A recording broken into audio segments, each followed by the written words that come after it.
Cerita pendek berjudul Pantera ditulis oleh Reval kelas 9G absen 35 dan dibacakan oleh Reval absen 35 kelas 9G sendiri. Remang-remang lampu dan kekuatan 5 watt di sebuah ruangan bertembok kardus dengan lebar hanya beberapa meter. Disinilah kami tinggal, korban dari kegagalan pemerintah dalam mengatur negara. Sebelumnya, apakah kalian sudah tahu apa yang terjadi dengan negaraku? Mari kutunjukkan. Dengar baik-baik ya. Pada tahun 2023, pemilihan presiden di sebuah negara yang maju bernama Pantera. Ya, benar sekali, nama Latin singa. Para leluhur memberikan nama ini karena sadar negara ini akan memimpin dengan baik. Tetapi sepertinya leluhur kami salah karena adanya kecurangan besar dalam pengambilan suara pemilihan presiden. Severus James, dia adalah seorang calon presiden yang berhasil melalui jalur mudah daripada benar. Dia melakukan banyak hal agar dia berhasil mencapai tujuannya, yaitu menjadi presiden. Sayangnya, semua warga Pantera tertipu oleh kata-kata mutiara yang dikeluarkan dengan percaya diri dari mulutnya. Dan apakah kalian tahu? Setelah dia menjadi presiden, dimulailah kekacauan di mana-mana. Negara Pantera salah satu negara dengan ekonomi baik. Tetapi sekarang ekonomi negara Pantera sudah terjun bebas dan mengalami resesi.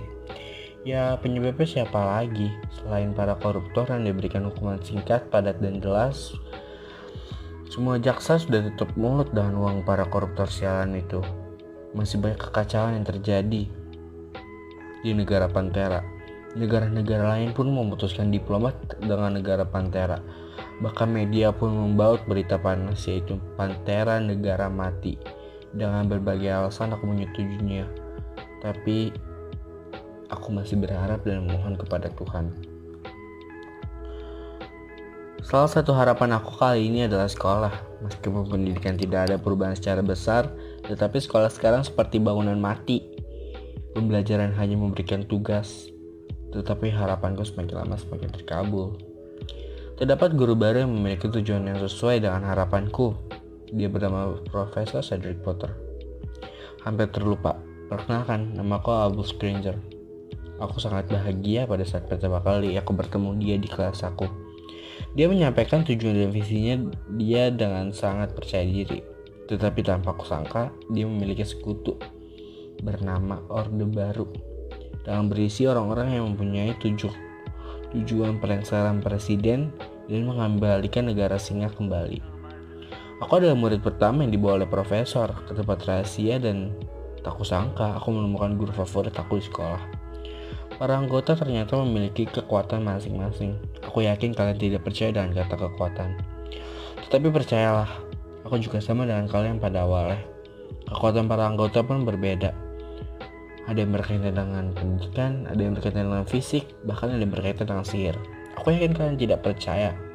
Tapi profesor berkata, semua orang punya kekuatan, hanya mereka tidak tahu. Apakah kamu tahu alasan saya membawa kamu ke sini? Kata profesor. Kamu memiliki kekuatan yang sangat besar dan bermanfaat untuk kami. Tahukah asal kekuatan itu terdapat dari mana? Kekuatan itu terdapat dari almarhum orang tuamu, orang yang bahkan tak pernah kau lihat wajahnya. Iya, yang dikatakan profesor benar. Aku adalah seorang sebatang kara yang bertahan hidup karena pertolongan orang lain. Aku bahkan tidak tahu bagaimana orang tuaku meninggal dan bagaimana orang tuaku melahirkan aku. Aku bertanya kepada profesor, apa kekuatanku? Dia mengatakan, kamu memiliki kekuatan telekinesis. Aku langsung bertanya, kekuatan apa itu profesor? Kekuatan yang dapat mengontrol benda tanpa menyentuh, tapi ada kemungkinan kamu bisa mengontrol manusia atau hewan, Albus. Tapi aku tak pernah melakukan itu, saut aku. Kamu tak pernah karena kamu tak tahu sekarang. Kamu sudah tahu, mari kita lakukan. Sambil beriringnya waktu dan bimbingan oleh profesor, aku akhirnya bisa menggunakan kekuatanku dan mengendalikannya. Sungguh hebat, bukan? Karena anggota terbaru sudah memiliki jalannya, disinilah mereka memulai. Kita bergerak secara perlahan dan bertahap. Pada tahap pertama, kami mulai menghubungi diplomat luar negeri untuk membantu kita dan membahas apa yang telah negara kami berikan kepada mereka. Tentunya bukan negara Pantera sekarang, tetapi leluhur kami. Respon dari banyak negara sangat bagus di luar ekspektasi. Kita menunjukkan dengan orang-orang yang tidak berkaitan dengan tahap pertama. Kita lanjut ke tahap kedua. Meskipun negara sudah hancur, kami masih bebas untuk bergerak.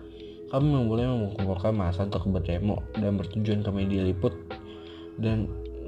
oleh berita dan organisasi persatuan negara. Dan mereka melihat dan mengambil tindakan. Tentu kami belum melakukan demo besar-besaran karena kesepakatan dengan diplomat luar negeri belum selesai. Lanjut, kita akan melanjutkan tahap ketiga. Kita mempelajari, mengumpulkan, berdiskusi segala cara untuk menyelesaikan presiden dengan cara hukum. Dan itu tidak mudah. Kita menolak untuk melalui jalan dalam negeri. Kita memilih untuk melalui jalan luar negeri atau yang sering disebut internasional.